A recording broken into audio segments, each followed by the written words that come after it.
Hello everyone, welcome to adventure classes. आज हम लोग यहाँ से स्टार्ट करेंगे क्लास 10th का बहुत important chapter reproduction. How a organism reproduce. तो इसका क्या रोल होता है, क्यों रिप्रोडक्शन ज़रूरी होता है। तो चलिए हम इसको समझने की कोशिश करते हैं और लेक्चर को लास्ट तक ज़रूर देखें। ये वाला जो लेक्चर है वो हमारा 2 पार्ट में आएगा। पहले पार्ट में हम लोग देखेंगे कि प्लांट में किस तरह से रिप्रोडक्शन होता है। तो चलिए स्टार्ट करते हैं। अगर वीडियो आपको पसंद आए तो लाइक, शेयर, सब्सक्राइब करना ना भूलें। सबसे पहले अगर बात करें बच्चों कि जो भी ऑर्गेनिज्म है वो क्रिएट करता है न्यू इंडिविजुअल, नया इंडिविजुअल क्रिएट करता है which look very much like themselves. मतलब अगर कोई भी नया इंडिविजुअल क्रिएट हुआ है या फिर बना है, रिप्रोड्यूस हुआ है, तो कहीं ना कहीं वो दोनों सिमिलर होते हैं।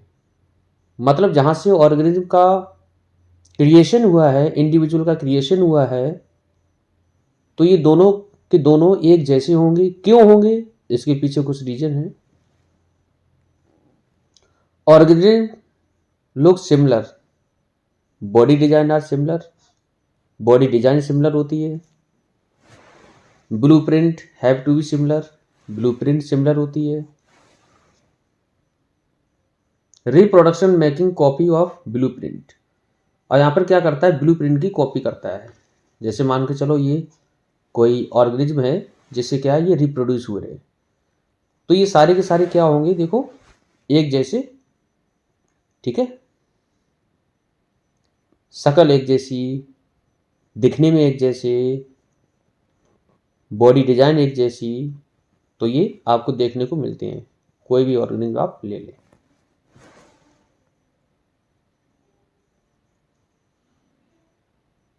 तो इसके लिए ज़रूरी है जो ऑर्गेनिज्म हमारा रिप्रोड्यूस होगा, इंडिविजुअल रिप्रोड्यूस होगा, तो ये 2 तरह से हो सकता है।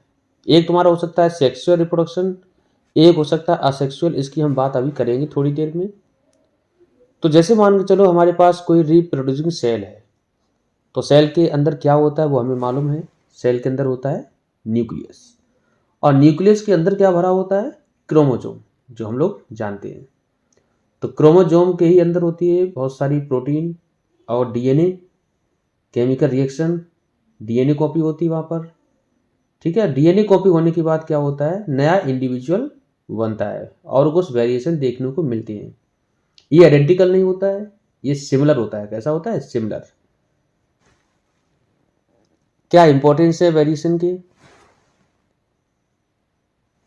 तो वेरिएशन आप देख सकते हैं कि एक ही तरह के जो हमारे ऑर्गेनिज्म है उनमें कुछ वेरिएशन आपको दिख पा रहे होंगे। जैसे मिर्च है, तो मिर्च के कई सारे वेरिएशन आप देख पा रहे होंगे। किसकी वजह से आता है, इसकी भी बात करेंगे। Populations of organisms live in well-defined place, niches. Their body design allow them to use that particular niches.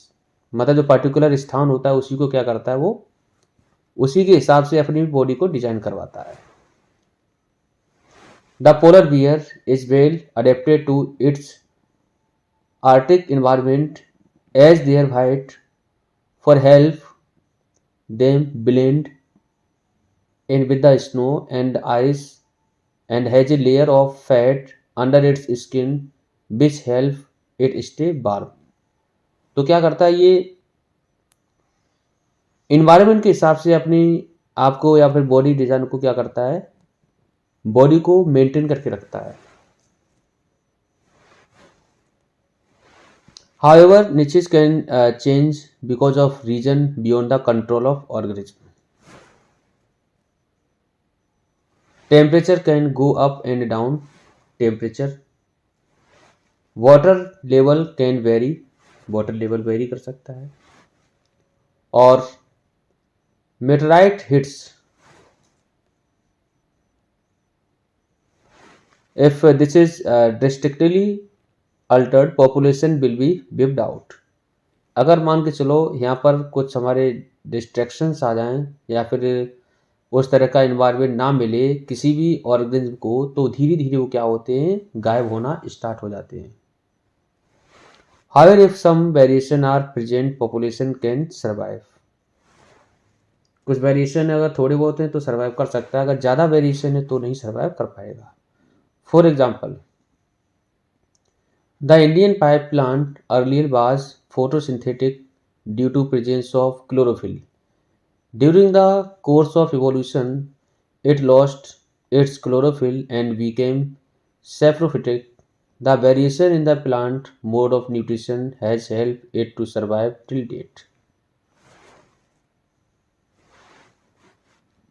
If there were a population of bacteria living in temperature water, अगर टेम्परेचर कोई भी पॉपुलेशन ऑफ बैक्टीरिया है, and if the water temperature was increase, अगर भाई temperature increase करे by global warming, most of them would die, तो ज़्यादा से ज़्यादा क्या हो जाए, ख़त्म हो जाएंगे।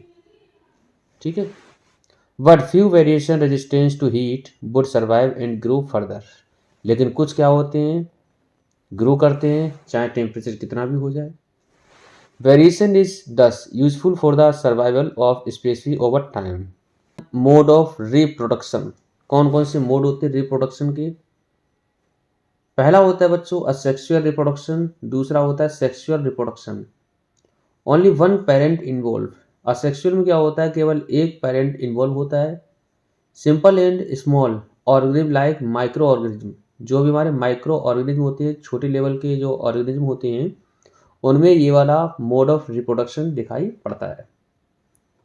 ठीक है, टू पेरेंट इन्वॉल्व, यहाँ पर क्या होते हैं, दो पेरेंट इन्वॉल्व होते हैं, जैसे कि ह्यूमन हो गया, डॉग, एलिफेंट, बर्ड, प्लांट। ठीक है, तो इस तरह से यहाँ पर दो पेरेंट इन्वॉल्व होते हैं। Mode of reproduction use by single organism, asexual reproduction. तो असेक्सुअल रिप्रोडक्शन जो होगा वो हमारा सिंगल ऑर्गेनिज्म के द्वारा रिप्रोडक्शन होगा। तो पहला इसका जो टाइप है वो है फिजन, दूसरा जो है फ्रेगमेंटेशन, तीसरा जो है रीजनरेशन, चौथा वो है बडिंग, और पांचवा है वेजिटेटिव प्रोपगेशन, छठवां है स्पोर फॉर्मेशन। तो ये हमारे क्या है, असेक्सुअल रिप्रोडक्शन है, जो कि सिंगल ऑर्गेनिज्म से रिप्रोडक्शन कराते हैं। सबसे पहले हम लोग बात करेंगे फिजन के बारे में। फिजन का मतलब क्या होता है, हमारे पास कोई भी एक सेल है। बाइनरी, बाइनरी का मतलब होता है दो, फिजन का मतलब होता है डिवीजन। तो कोई भी सेल या कोई ऑर्गेनिज्म दो ऑर्गेनिज्म के क्या हो जाए, डिवाइड हो जाए। The living cell divide into two equal और नियरली इक्वल पार्ट। तो क्या है, यहाँ पर एक हमारे पास दे रखी थी, अब ये क्या है, धीरे धीरे ग्रो करके बड़ी होके दो लगभग बराबर मेच्योर होने के बाद ये दो पार्ट में डिवाइड हो जाएगी।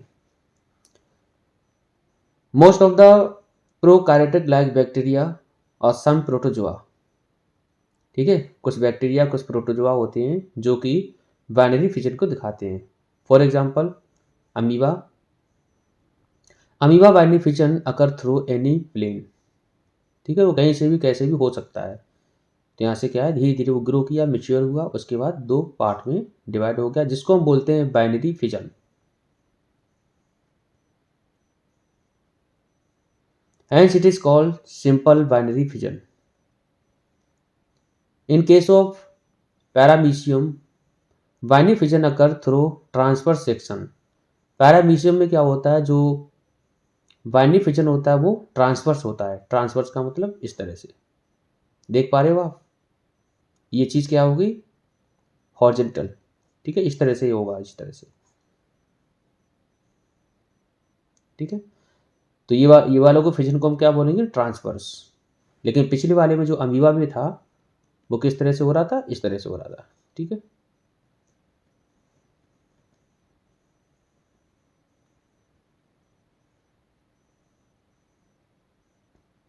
In case of Leishmania binary fission occur through longitudinal section. Leishmania में क्या होता है, लॉन्गिट्यूडनल सेक्शन में डिवीजन होता है, फिजन होता है। तो हमारे पास कोई एक सिंगल सेल है, या फिर ऑर्गेनिज्म है, ये क्या होगा, इस तरह से लॉन्गिट्यूडनल डिवाइड होगा, ग्रो करेगा उसके बाद डिवाइड हो जाएगा वर्टिकल, ठीक है।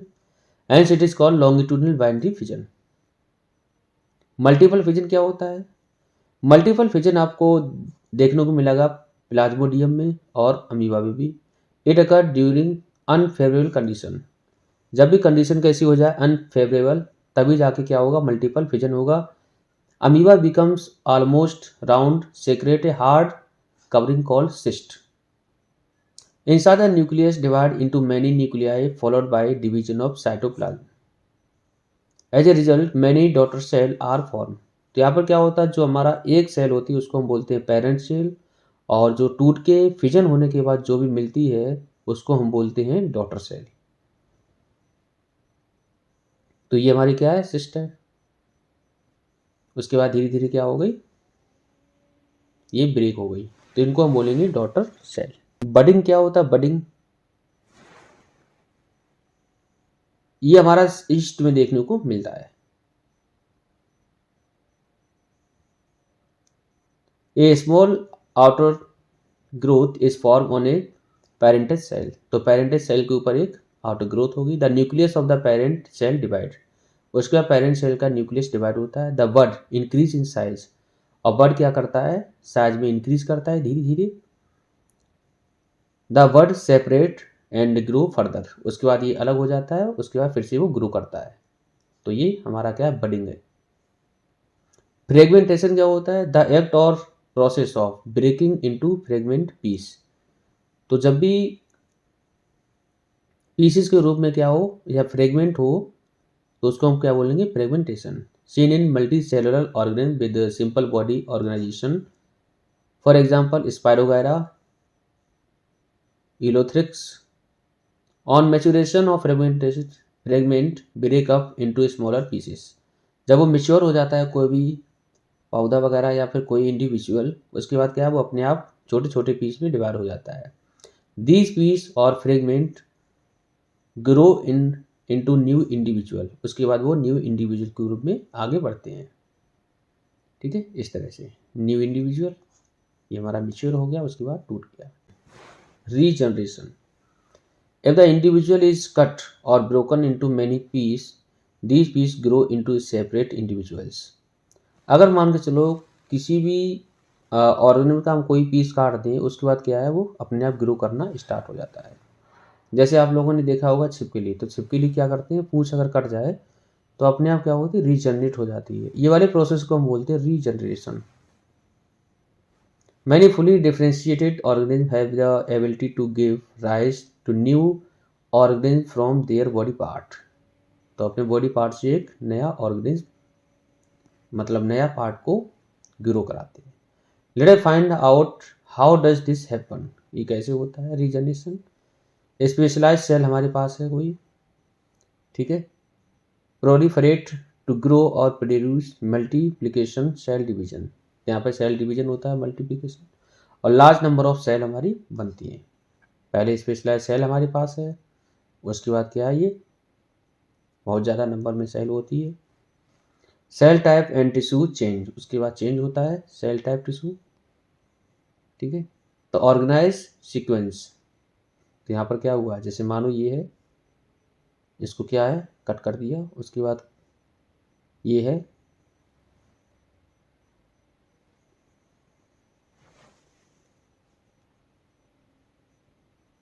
तो अगर इसे कट किए तो कट करने के बाद क्या है, वो अपना रीजनरेट हो गया। तो ऑर्गेनाइज सीक्वेंस और development. Regeneration is not the same as reproduction. ये रिप्रोडक्शन की जैसा नहीं होता है। रीजनरेशन का मतलब होता है कि कोई भी पार्ट वगैरह कट जाए उसके बाद ग्रो कराए, ठीक है। Regeneration is the reconstruction of entire body from the isolated body cell when the organism body get cut into piece, but animal cannot wait to be cut to reproduce. Therefore regeneration is not the same as reproduction. अगर मान के चलो ये animal में हो जाए तो ऐसा पॉसिबल नहीं है। एनिमल का कोई भी पार्ट कट जाए तो वो रिजनरेट नहीं होता है। बडिंग आप लोगों ने देखा ही होगा, ये हमारा हाइड्रा में देखने को मिलता है। रीजनरेटिव सेल होती हैं यहाँ भी। तो यहाँ पर due to repeated cell division of one specific site, तो यहाँ पर एक स्पेसिफिक साइट में क्या होता है, लगातार ग्रो होने लगता है। तो जैसे मान के चलो ये है, यहाँ पर थोड़ा सा पार्ट ग्रो किया, उसके बाद और उसके बाद और उसके बाद अलग से एक इंडिविजुअल बन गया। ठीक है, आउटर ग्रोथ होती है, बड बोलते हैं इसे। These word develop into tiny individuals, उसके बाद टाइनी इंडिविजुअल में ये ग्रो करता है। ग्रो करने के बाद क्या हुआ, व्हेन फुली मेच्योर डिटेच, जब वो फुली मेच्योर हो जाता है उसका डिटैच हो जाता है, वो पौधे से अलग हो जाता है। From parent body become new individual. ठीक है, उसके बाद वो नया इंडिपेंडेंट इंडिविजुअल बन जाता है। वेजिटेटिव प्रोपोगेशन क्या है, जैसे मानो प्लांट है, vegetative organ like root stem leaves develop into new plant. तो न्यू प्लांट में जैसे आलू वगैरह आप लोगों ने देखा होगा, तो ये वेजिटेटिव प्रोपोगेशन है। ठीक है, तो आलू में जो नया पौधा वगैरह निकलता है। वीडियो फिल्म में आपने देखा होगा in the notches along the leaf margin, तो ये भी देखा होगा आप लोगों ने। Birds are produce develop into a new plant. This property of vegetative propagation is used in methods such as layering or grafting to grow many plants like sugarcane, roses और grape for agriculture purpose। तो आप लोगों ने देखा जैसे grafting वगैरह आपने layering के फॉर्म में भी हम क्या कराते हैं, वेजिटेटिव प्रोपगेशन कराते हैं। तो शुगर कैन है, उसका क्या होता है, स्टेम को काट के हम खेत में लगा दिए तो क्या है, एक इंडिविजुअल तैयार हो गया। ऐसी रोजेज है, तो मान के चलो गुलाब की हमने कोई डंगी काट के ले आए और काटने के बाद क्या है, अपने घर में कहीं भी लगा दिया तो वो एक नया पौधा को बना लिया। ठीक है, इस तरह से। तो ये ग्राफ्टिंग हो गई। ठीक, एडवांटेज क्या होते हैं इसके, plant can bear flower and fruit earlier than those produce from seeds. यहाँ पर फायदे क्या होंगे, अगर मान के चलो पहले से आपने इस तरह से ग्राफ्टिंग कर दी, तो जब तक वो आप बीज लगाओगे, बीज लगाने के बाद धीरे धीरे ग्रो करेगा, तब तक ये क्या है, आपको फूल वगैरह देना स्टार्ट कर देगा। Also use to propagate plant that have lost of capacity to produce seed. ठीक है, तो जैसे मानो यहाँ पर क्या है, सीड वगैरह लॉस्ट होने की कैपेसिटी भी ज़्यादा होगी। तो बनाना, ऑर्गन, ऑरेंज, रोज, जैस्मिन, तो यहाँ पर ये ज़्यादातर प्रयोग किए जाते हैं रीजनरेशन, वेजिटेटिव प्रोपगेशन के रूप में। Plant produce are genetically similar to the parent plant to have all its characteristic. Spore formation क्या होता है, seen in bread mould Rhizopus. तो आप लोगों ने ब्रीड वगैरह में देखा होगा, जो फंगस वगैरह लग जाती है उसे हम बोलते हैं spore formation. Thread like structure होता है। ठीक है, ऑन इसे हाइफाई बोलते हैं, ब्लोफ, उसका है स्पोरंजिया, उसके बाद spores. The spore are covered with thick wall of protect them. Spore eventually develop into new individual. तो यहाँ पर ग्रोथ जो है वो बहुत जल्दी होती है। प्लांट टिश्यू कल्चर देखते हैं। New plant grow by removing tissue और सेपरेटिंग। तो कोई भी नया प्लांट ग्रो करेगा बाय रिमूविंग टिश्यू और separating cell from the growing tip of the plant. Cell are placed in artificial medium as it contained meristematic tissue। दीवार replace wall, तो ये टिश्यू कल्चर है। The callus is transfer to another medium containing hormone for growth and differentiate. तो इसको हमने क्या करा, इसमें डाल दिया। ग्रोथ हमारा जैसे ऑक्सीजन और गिबरेलिन है, डालने के बाद क्या हुआ, ये धीरे धीरे ग्रो करने लगा। ठीक है, तो ये इसको बोलते हैं tissue culture. The plantlets place in the soil grow into mature plant. उसके बाद हमने इसको लगा लिया तो ये हमारे मेच्योर प्लांट बने जाएंगे बाद में। Using tissue culture many plant can be grow from one parent in disease free condition. तो इस तरह से हम क्या है, टिश्यू कल्चर का प्रयोग करके बहुत सारे प्लांट को हम लगा सकते हैं disease free. This technique is commonly use for ornamental plant. तो जो भी ऑर्नामेंटल प्लांट होते हैं वहाँ पर हम इसका ये वाली टेक्निक का प्रयोग करते हैं। This technique is commonly use for ornamental plant. अब देखेंगे हम लोग सेक्सुअल रिप्रोडक्शन। तो टू पेरेंट इन्वॉल्व होते हैं, जैसे डॉग है, ह्यूमन है, प्लांट, बर्ड्स। सेक्सुअल रिप्रोडक्शन में दो पेरेंट का होना जरूरी है। वन होना चाहिए मेल और दूसरा होना चाहिए फीमेल। इसको हम बोलते हैं रिप्रोडक्टिव सेल। जर्म सेल होगा या फिर गैमेट होगा, मेल गैमेट और फीमेल गैमेट। तो मेल गैमेट स्मॉलर, मोटाइल, और ये होता है larger contain store food. The male and female gamete fuse together form unicellular zygote. और मेल और फीमेल क्या करते हैं, गैमेट फ्यूज होते हैं, उसके बाद जाइगोट को फॉर्मेशन कराते हैं। इंपॉर्टेंस क्या होती है सेक्सुअल रिप्रोडक्शन की? से there is fusion of two germ cell from two different individuals, variation are produce. Variation give rise to variety and diversity. तो वेराइटी और डाइवर्सिटी का राइज कराते हैं। It enable organism to adapt and survive in the changing environment. It help to prevent the complete existence of animal and plant species. तो यहाँ पर जो है प्रिवेंट करता है कि कोई भी ऑर्गेनिज्म की जो हमारी संतान है या फिर वो ख़त्म ना हो।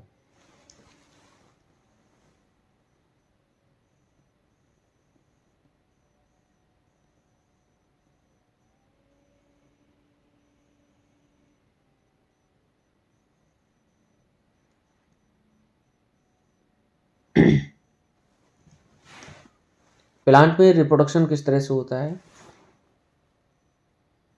Vegetative organ. तो वेजिटेटिव ऑर्गन आप लोगों ने देखे हैं। रिप्रोडक्टिव ऑर्गन, तो वेजिटेटिव ऑर्गन हमारे ये होते हैं और रिप्रोडक्टिव ऑर्गन ये होता है। Sexual reproduction in flowering plant. ये आपका जो प्लांट है, ये वाली पत्तियों को हम बोलते हैं sepals. Sepal protect the flower in bud condition and also perform the function of photosynthesis. तो ये सीपल है वो प्रोटेक्ट करता है फ्लावर को बर्ड से, बर्ड कंडीशन से, और फोटोसिंथेसिस फंक्शन को भी परफॉर्म कराता है।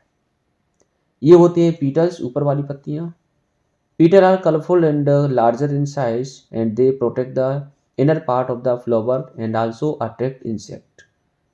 अब इनका काम क्या होता है? इनका काम होता है कि फ्लावर का पूरा सुरक्षा करना और जो भी इंसेक्ट है उनको क्या करना, अट्रैक्ट करना, और ये कलर में होती है। Sepal and petal are called the outer protecting part of the flower. तो सीपल और पीटल क्या होती है, ये वाली और ये वाली आउटर पार्ट होता है फ्लावर का। Carpel is present in the centre of the flower and is the female reproductive part. It is made of 3 part. ये होता है कार्पेल। ये कार्पेल है पूरा, ये 3 पार्ट से मिलकर बना होता है। पहला over the soil and bottom part, नीचे भी दिख रहा है आपको। स्टाइल ये वाला, मिडल इलोंगेटेड पार्ट, और होता है स्टिग्मा, सबसे ऊपर वाला पार्ट। तो ये पूरा का पूरा आप बोलते हैं क्या, कार्पेल, तीनों को मिला के। द टर्मिनल पार्ट विच में भी स्टिकी, तीनों को मिला के हम बोलते हैं कार्पेल। फीमेल रिप्रोडक्टिव पार्ट, जो कि हमारा होता है फीमेल रिप्रोडक्टिव पार्ट। तो स्टिग्मा, स्टाइल और ओबर, ओबरी बोलते हैं इसे हम। बात क्लियर है? तो पीटल और सीपल का काम होता है फ्लावर को सुरक्षा प्रदान करना, प्रोटेक्ट करना, और जो हमारी पीटल्स होती है, ऊपर वाली जो कलर वाली पत्तियां होती हैं, वो इंसेक्ट को अपनी तरफ अट्रैक्ट करे।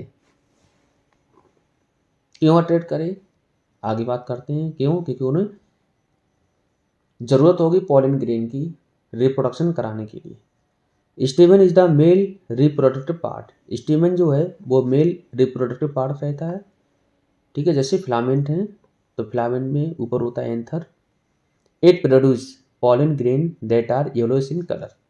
तो आप लोगों ने फूल वगैरह देखा होगा, तो ये जो कार्पेल है, कार्पेल के जो साइड में जो इस तरह से हमारे फिलामेंट टाइप के दिखते हैं, ऊपर एंथर होता है और यहाँ पर होता है क्या, येलो कलर का एक पाउडर टाइप का होता है, उसको हम बोलते हैं पॉलन ग्रेन। इनको हम मिला के बोलते हैं स्टेमन। मेल रिप्रोडक्टिव पार्ट, तो मेल रिप्रोडक्टिव पार्ट होता है कौन, स्टेमन, और फीमेल होता है कौन, carpel. Sexual reproduction in flowering plant, sexual reproduction in flowering plant में किस तरह से होता है, ये है एंथर, जो कि फ्लामेन का सबसे ऊपर पार्ट होता है। इन दोनों को मिला के हम बोलते हैं क्या, stamen. The anther produce pollen grain, every pollen grain have 2 male gamete, और हर एक पॉलन ग्रेन के पास 2 गैमेट होते हैं। इनसाइड द ओवरी, ओव्यूल होता है, और inside the ovule there is embryo sac, और इसके अंदर क्या होता है, एम्ब्रियो सैक होता है। At the bottom of embryo sac there is egg cell, यहाँ पर होता है एग सेल, जिसे हम बोलते हैं female gamete. In the centre of the embryo sac there is secondary nucleus, और यहाँ पर होता है एक सेकेंडरी न्यूक्लियस। ये पूरा स्ट्रक्चर आपको याद हो, ovule, inside the ovule there is embryo sac होता है, और बॉटम पे होता है एग सेल। ठीक है, तो यहाँ पर जो फ्लावर है यूनिसेक्सुअल हो सकता है, बाइसेक्सुअल हो सकता है। द फ्लावर कंटेन इधर स्टेमन और कार्पेल, तो जो फ्लावर है उसके पास या तो स्टेमन होगा या कार्पेल होगा, जैसे पपाया, वाटरमेलन है। ठीक है, the flower contain both स्टेमन and carpel, जैसे हिबिस्कस है, मस्टर्ड, तो इनके पास दोनों चीजें होती हैं। Pollination, the process of transfer of pollen grain, जो पॉलन ग्रेन है जो एंथर में होता है वो कहाँ ट्रांसफर हो, कहाँ पे, ये जो दिख रहा है आपको स्टिग्मा में, from anther to stigma is called as pollination. तो पॉलिनेशन एक प्रोसेस है, जो भी पॉलन ग्रेन है उसका ट्रांसफर कराना है एंथर से स्टिग्मा में। If this transfer occur in the same flower और एनोदर फ्लावर, या तो ये सेम फ्लावर में होगा या फिर एनोदर फ्लावर में होगा। Same plant it is known as self pollination, अगर उसी प्लांट का पौधा जो है, उसी प्लांट का जो फ्लावर है और उसके एंथर से उसी के स्टिग्मा में कर चला जाए पॉलन ग्रेन, उसको हम बोलते हैं सेल्फ पॉलिनेशन। ठीक है, अगर मान के चलो a pollen is transfer from one flower to flower of another plant, तो एक फ्लावर से दूसरे प्लांट के फ्लावर में चला जाए ऑफ द सेम स्पीशीज, इसको हम बोलते हैं क्रॉस पॉलिनेशन। तो यहाँ पर आप देख पा रहे होंगे, यहाँ से पॉलन ग्रेव क्या हुआ, ये मक्खी ने लिया और यहाँ पर स्टिग्मा में डाल दिया, तो यहाँ से क्या हुआ, क्रॉस पॉलिनेशन। ठीक है, जैसे ये हमारा क्या है, पॉलिनेशन यहाँ भी हो रहा है, तितली एक फ्लावर से दूसरे फ्लावर में ला रही है पॉलन ग्रेन, तो क्रॉस पॉलिनेशन हमारा ज़्यादातर ये इनकी बी की वजह से होता है। ठीक है, this transfer of pollen grain can occur through wind, ये विंड के थ्रू हो सकता है, इंसेक्ट के थ्रू और अदर एजेंट। तो ज़्यादातर जो होता है वो इंसेक्ट के थ्रू होता है, हवा के द्वारा भी हो सकता है। मेज प्लांट, जैसे कि मेज प्लांट है तो इसमें हवा के द्वारा होता है।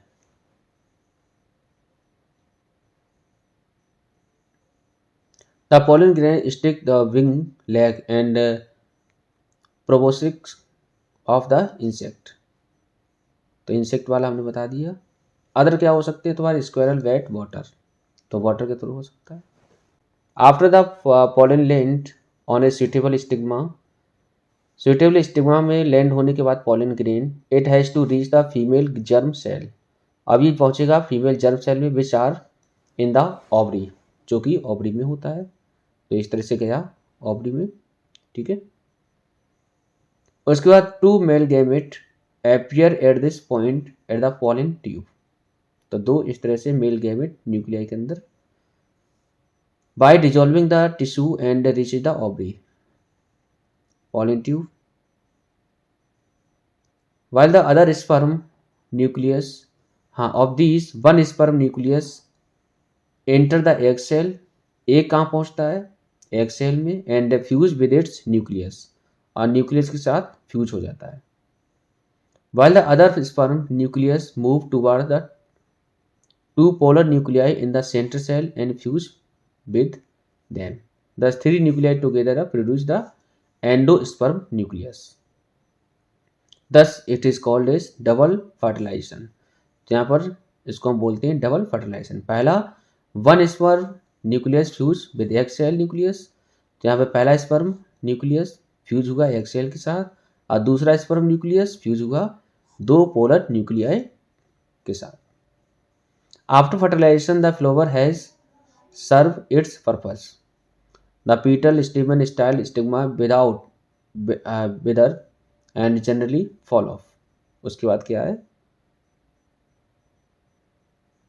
सूख जाता है पौधा, ठीक है, मेच्योर होने के बाद। The ovary enlarges to form fruit, उसके बाद जो ओवरी है वो फ्रूट बनाएगा। The ovarian wall formation the fruit wall, उसके बाद वॉल बनेगी और ओव्यूल बिकम द सीड्स, और ओव्यूल्स क्या बनाएंगे, सीड बनाएंगे, ठीक है, बीज। The seed contain the future plant और एम्ब्रियो, और जो सीड है वो फ्यूचर प्लांट होगा या फिर एम्ब्रियो बने जैसे एम्ब्रियो है जैसे। Embryo develop into a seedling under appropriate condition, this process is as germination. तो यहाँ पर जो एम्ब्रियो है वो क्या करता है, एप्रोप्रिएट कंडीशन में सीडलिंग कराता है और उसके बाद ये वाले प्रोसेस को हम बोलते हैं जर्मिनेशन। कोई भी सीड है आपने डाल दिया वो धीरे धीरे क्या करेगा, ग्रो करेगा।